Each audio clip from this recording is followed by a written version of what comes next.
Jumpa lagi sobat, melanjutkan kisah Nogo Sosro dan Sabu Inten untuk sobat semua. Salam bahagia dan sejahtera untuk Anda sekeluarga. Pada episode sebelumnya dikisahkan Maiso Jenar dan Bagus Handoko atau Manahan dan Bagus Handoko sudah bersiap untuk menghadap anak muda yang memerintahkannya datang ke kelurahan menanti apa yang akan ditugaskan kepadanya. Bagaimana kisah selanjutnya? Simak bersama-sama. Manahan dan Handoko pun segera pergi ke sumur di belakang rumah untuk membersihkan diri. Setelah itu mereka menghangatkan diri dengan air panas dan gula kelapa yang sudah disediakan untuk mereka.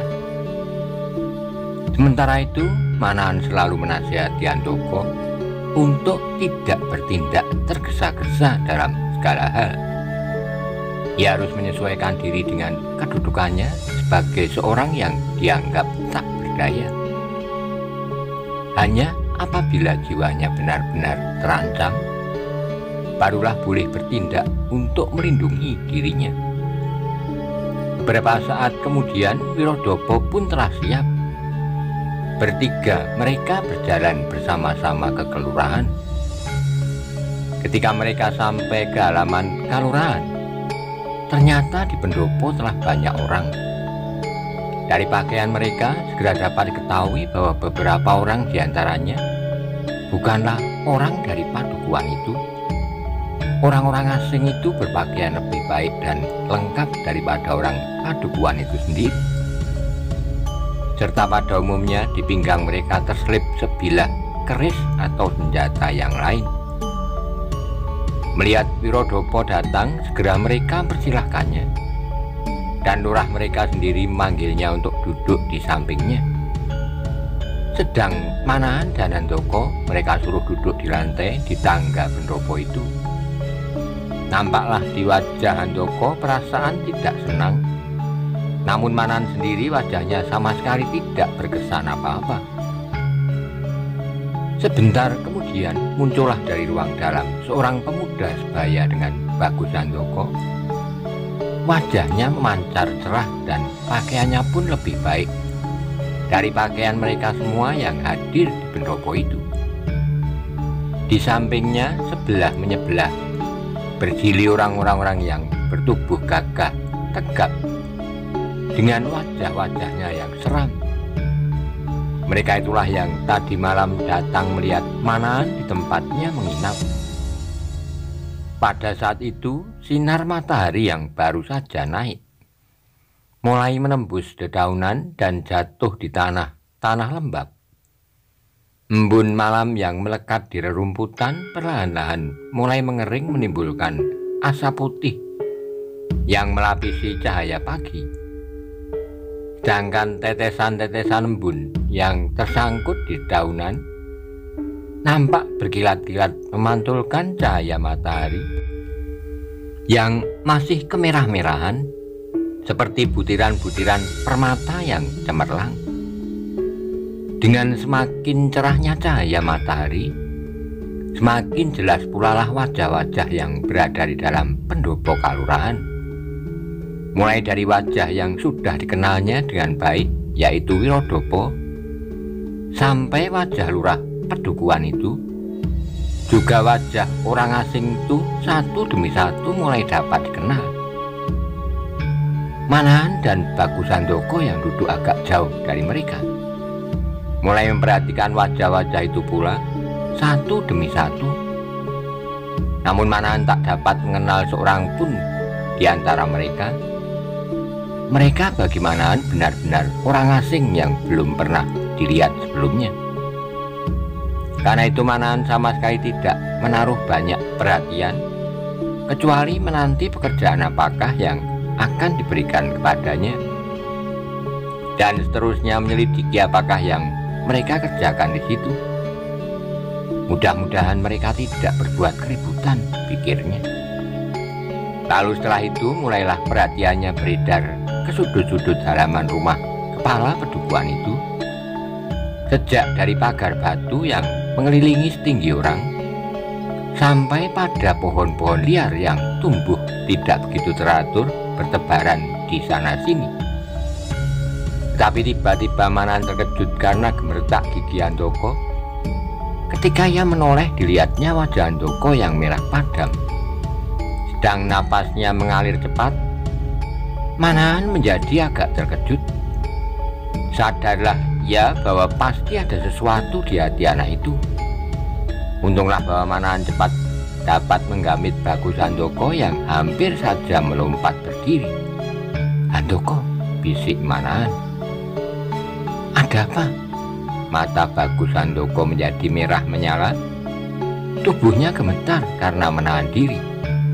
"Bapak, biarkan aku kali ini membuat perhitungan," desisnya. Manan menjadi keiran-iranan. "Kok kenapa, Handoko?" tanya Manan. "Aku tidak mau melepaskan anak itu pergi," jawabnya. Manan menjadi semakin heran. Karena itu ia segera berusaha menenangkan hati Bagus Handoko. Dengan perlahan-lahan ia berkata, "Tenanglah Handoko, jangan kau biarkan perasaanmu meluap-luap. Ada apakah sebenarnya dengan anak itu?" "Bapak, belumkah Bapak kenal dia?" tanya Handoko. Manan menggelengkan kepalanya. "Semalam aku agak kurang dapat melihat wajah anak muda itu. Juga barangkali setelah 3 tahun aku tidak bertemu. Maka baru setelah aku mengingat-ingat agak lama, aku kenal dia kembali," sambung Bagus Handoko. "Siapakah dia?" desak Manan ingin tahu. "Sawung Sariti, putra Paman Lembu Soro," jawab Handoko. Berdesirlah dada Manan mendengar jawaban itu. Memang sebelumnya ia belum pernah melihat anak itu. Tetapi bagaimanapun Manan tidak ingin maksudnya gagal. Apalagi setelah ia mengetahui bahwa anak itu adalah anak Lembu Soro. Keinginannya untuk mengetahui maksud kedatangannya di pedukuhan itu semakin mendesak. Maka dari itu segera ia berkata, "Bagus Handoko, cobalah kuasai perasaanmu. Dengan bertindak tergesa-gesa barangkali tidak banyak keuntungannya. Sudah aku katakan bahwa aku ingin mengetahui apakah kedatangannya kemari. Agaknya ia sudah tidak mengenal kau kembali setelah kau menjadi anak sawah dan anak laut. Barangkali kulitmu telah hitam terbakar matahari dan tersiram ombak lautan. Hal itu adalah suatu keuntungan bagimu sehingga usaha kita tidak lekas dapat diketahui. Dengan mengetahui lebih banyak tentang Sawung Sariti, bukankah jalanmu menjadi semakin licin?" Bagus Handoko menekan giginya kuat-kuat. Ia sedang berusaha untuk menenangkan diri. Seperti biasa ia tidak pernah berani melanggar perintah dan nasihat gurunya. Bagaimanapun nasihat atau perintah itu bertentangan dengan kehendaknya. "Handoko," sambung Manan, "barangkali permintaanku ini mengecewakan hatimu. Tapi dengan sangat aku harapkan bahwa kau dapat memenuhinya." Handoko menundukkan kepalanya dengan penuh ketaatan. Ia menjawab, "Baiklah Bapak, aku selalu berusaha untuk dapat memenuhi nasihat Bapak." Manan mengangguk-anggukkan kepalanya perlahan-lahan sambil tersenyum. Ia berkata pula, "Nah, sekarang nikmatilah permainan ini. Ingat, kita adalah perantau yang tak berharga. 2 orang ayah beranak yang malas, yang pergi dari satu tempat ke lain tempat untuk menuntut belas kasihan orang." Handoko menganggukkan kepalanya, tetapi ia tidak menjawab. Terkilaslah di dalam otaknya permainan-permainan aneh yang pernah dilakukan oleh gurunya yang kadang-kadang sangat membingungkannya. Kemudian teringat pula keanehan orang yang tak dikenal, yang bahkan gurunya pun tak mengenalnya. mengajarkan dengan cara yang sama sekali tak diduga-duga 6 malam berturut-turut, menyerangnya dengan cara yang berbeda-beda menurut urutan yang teratur. Apakah setiap orang sakti itu mempunyai cara yang tidak menurut kebiasaan orang-orang lumrah, pikirnya. Tapi ia tidak menanyakan hal itu kepada gurunya. Sementara itu terjadi pula berbagai pembicaraan di antara orang-orang yang berada di pendopo. Pembicaraan mereka mula-mula berkisar pada persoalan-persoalan yang berarti tentang sawah, air, dan tentang kebiasaan-kebiasaan penduduk pedukuhan itu. Di antara mereka terdengarlah seorang yang nampaknya berasal dari Pamingit. Bersama-sama dengan Sawung Sariti memberikan beberapa petunjuk mengenai cara-cara mengolah sawah. Tiba-tiba kemudian terdengarlah anak muda yang ternyata Sawung Sariti itu berkata nyaring, "Hei, Paman Lurah, siapakah 2 orang yang duduk di sana itu?" Mendengar sapa itu, semua mata kemudian tertuju kepada Manahan dan Bagus Handoko, yang kemudian kepalanya menjadi semakin tunduk. Dadanya terasa bergelora hebat, namun ia sama sekali tidak berani melanggar pesan gurunya. Sesaat kemudian terdengarlah Wirodopo menjawab, "Mereka adalah Manahan dan Bagus Handoko yang semalam bermalam di rumahku, Tuan." "Oh," saut Sawung Sariti, "untuk apa mereka datang kemari?" "Bukankah Tuan yang memerintahkannya?" jawab Wirodopo pula. Terdengarlah Sawung Sariti tertawa, suaranya terdengar melengking tinggi. "Benar, Paman, memang aku yang menyuruhnya kemari. Aku sama sekali tidak senang melihat orang bermalas-malas seperti kedua orang itu." Mendengar percakapan itu, dada Bagus Handoko serasa akan pecah terdesak oleh gelora perasaannya. Yang belum pernah mengalami tanggapan yang sangat menyakitkan hati seperti itu. Ia menjalani semua pahit getir penghidupan dengan senang hati, tetapi tidak untuk direndahkan sedemikian. Namun dengan tabah ia menelan segala kepahitan itu sebagai suatu kewajiban. Karena itu mukanya menjadi merah padam, dadanya seolah-olah berdentang-dentang oleh pukulan detak jantungnya. Manahan melihat keadaan Bagus Handoko itu dengan penuh pengertian. Sebenarnya ia merasa kasihan kepada anak itu, namun ia harus mengajarinya menahan diri. Maka dengan lembut ia berbisik, "Di dalam perjalanan hidupmu kelak, Handoko, banyaklah tekanan-tekanan batin yang lebih dahsyat daripada permainan ini. Karena itu anggaplah kali ini sebagai latihanmu yang masih terlalu ringan." Kata-kata Manahan itu ternyata besar pengaruhnya. Memang latihan selamanya terasa hebat. Karena itu ia menjadi agak tenang dan menerapkan dirinya dalam suatu keadaan latihan. "Paman Lurah," kembali terdengar suara Sawung Sariti, "pekerjaan apakah yang dapat diberikan kepada orang-orang malas itu?" Lurah Gedangan yang sama sekali tidak mempunyai rencana apapun menjadi agak bingung. Maka jawabnya, "Terserahlah, Tuan, sebab aku tidak memerlukan mereka berdua." Kembali terdengar Sawung Sariti tertawa nyaring, tetapi kemudian nampak wajahnya berkerut. Agaknya ia teringat sesuatu yang sangat penting. Tiba-tiba ia berdiri dan mendekati salah seorang pengiringnya. Untuk beberapa saat mereka saling berbisik. Setelah itu kemudian dengan tersenyum Sawung Sariti berkata, "Hei orang-orang malas, siapakah namamu?" Manahan memutar duduknya dan sambil membungkuk hormat ia menjawab, "Namaku Manahan, Tuan, dan ini anakku bernama Handoko." "Nama-nama yang bagus," sautnya. Kemudian ia meneruskan, "Apakah yang dapat kau kerjakan?" Manahan mengangkat mukanya. "Apa saja yang Tuan perintahkan, aku akan mencoba melakukannya." Sawung Sariti mengangguk-anggukkan kepalanya. "Besok aku mempunyai pekerjaan penting untukmu berdua," Sekarang belum. Tapi ingat, jangan coba-coba meninggalkan pedukuhan ini. Sebab menurut perkiraanku tak ada orang lain yang dapat melakukannya kecuali kalian berdua. Kalau kalian mencoba dengan diam-diam pergi dari pedukuhan ini, maka pasti orang-orangku akan menemukan kalian dan memenggal leher kalian. Mengerti? Manan memandangi wajah anak muda itu dengan penuh pertanyaan. Dengan nada bertanya-tanya, ia menjawab, "Pekerjaan apakah yang akan Tuhan berikan? Dan apakah aku mampu melaksanakan?" "Kau pasti dapat melakukan," jawabnya bersungguh-sungguh.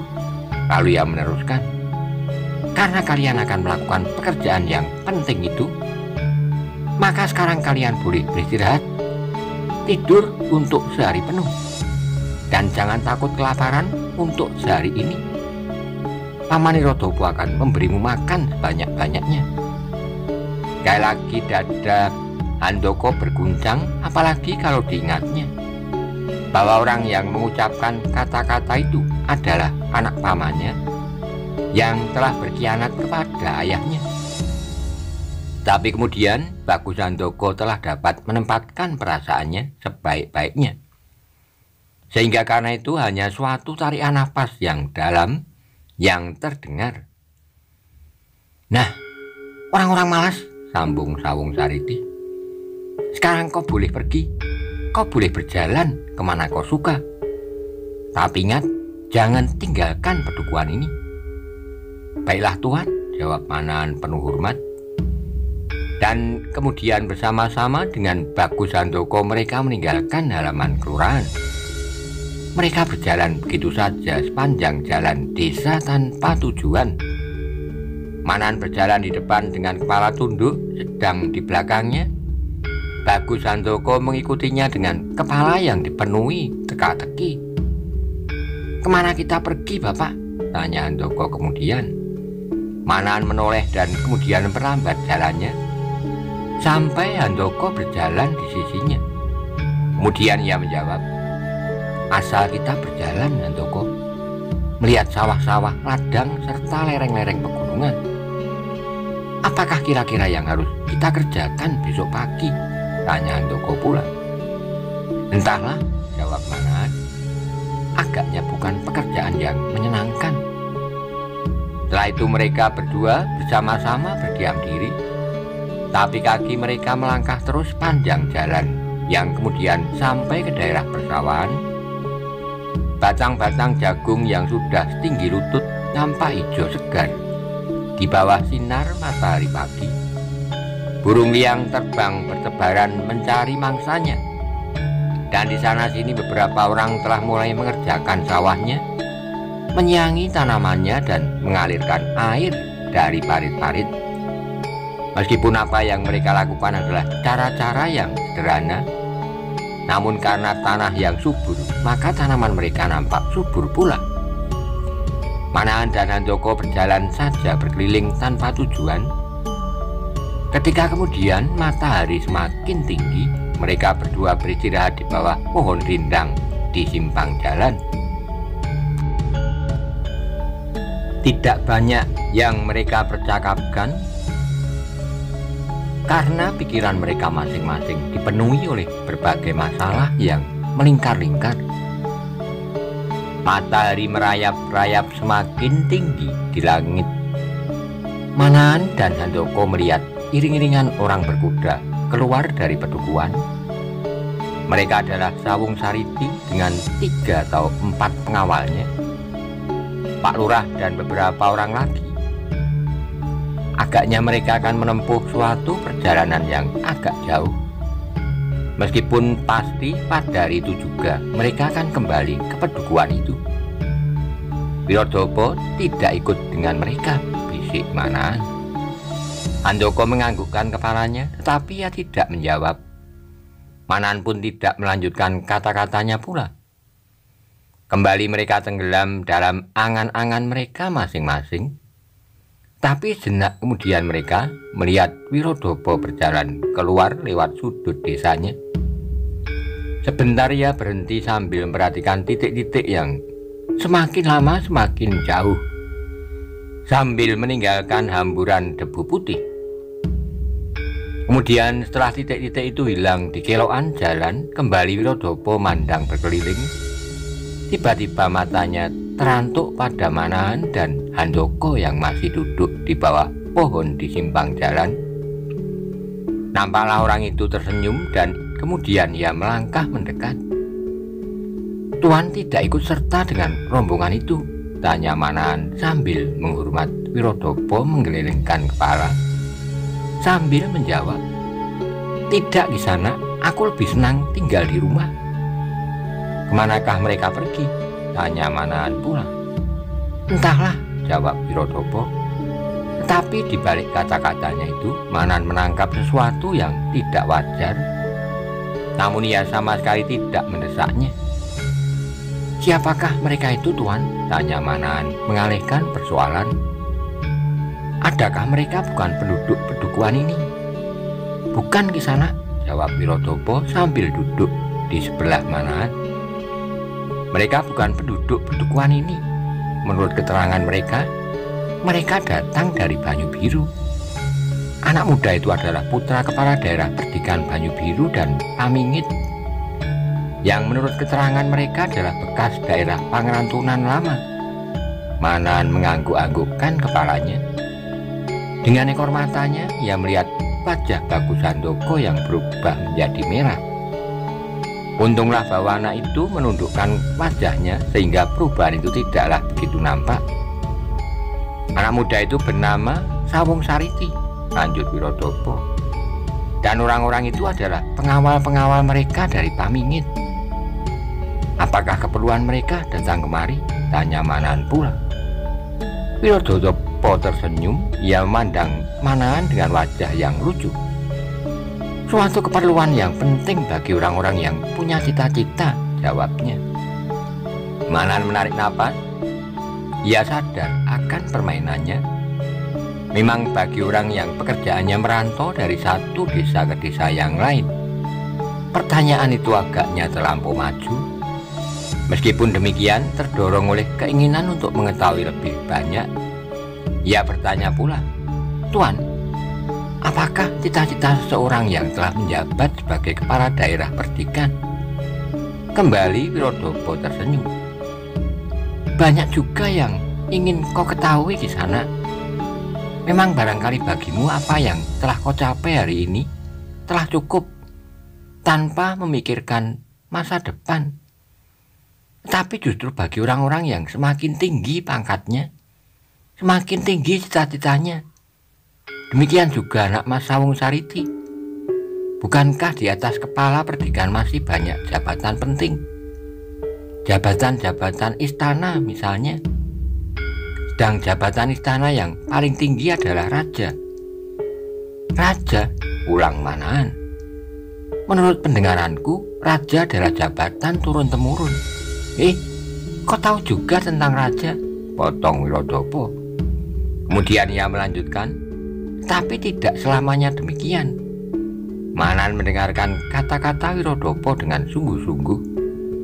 Ia mengharap agar dengan demikian Wirodopo sampai pada keterangan yang sejauh-jauhnya. "Tuan, adakah orang yang lain kecuali keturunannya boleh menjadi raja?" tanya Manahan pula. Wirodopo tertawa geli. "Memang dapat terjadi demikian. Apakah Kisana ingin menjadi raja?" Manahan tertawa pula. "Siapakah yang tidak mau menjadi raja? Apapun yang dikehendaki selalu ada. Makanan lezat serta minuman segar, pakaian gemerlapan serta perhiasan yang cemerlang." Wirodopo tidak dapat menahan tertawanya sampai tubuhnya terguncang-guncang. "Memang barangkali kepentinganmu apabila kau menjadi raja adalah makanan lezat serta minuman segar, tapi kau tidak pernah berpikir tentang pekerjaan serta kewajibannya. Apakah pekerjaan raja?" tanya Manahan. "Banyak sekali," jawab Wirodopo. "Banyak sekali dan tidak menyenangkan. Meskipun demikian, banyak orang yang ingin menjabatnya, termasuk anak Mas Sawung Sariti." Tapi kenapa tuan muda yang ingin menjadi raja itu datang kemari? Adakah ia ingin menjadi raja di sini? Sahut Manahan. Sekali lagi Wirodopo tertawa. Baiklah, aku ceritakan kepadamu. Barangkali perlu kau ceritakan kelak buat anak cucumu sebagai pengetahuan. Mungkin anak cucumu kelak tidak lagi menjadi perantau seperti Kisana ini. Untuk menjadi raja, kadang-kadang diperlukan benda-benda pusaka sebagai sifat kandel atau sebagai wadah untuk menerima wahyu keraton. Dengan memiliki pusaka-pusaka tertentu, orang menjadi kuat menerima wahyu. Tanpa pusaka itu, mungkin seseorang yang tidak kuat menerima wahyu keraton malahan dapat menjadi gila. Misalnya, setelah ia menjadi raja, mempergunakan kekuasaannya sewenang-wenang atau menghambur-hamburkan uang perbendaraan, sehingga akhirnya ia jatuh dari jabatannya itu dengan berbagai cara. Nah, sekarang anak Mas Sawung Sariti sedang bersiap-siap untuk mendapatkan pusaka istana yang akan menjadi sifat kandel.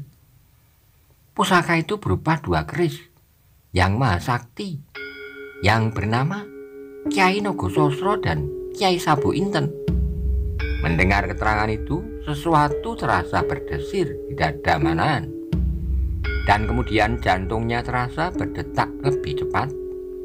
Juga Bagus Handoko terkejut sampai ia mengangkat mukanya.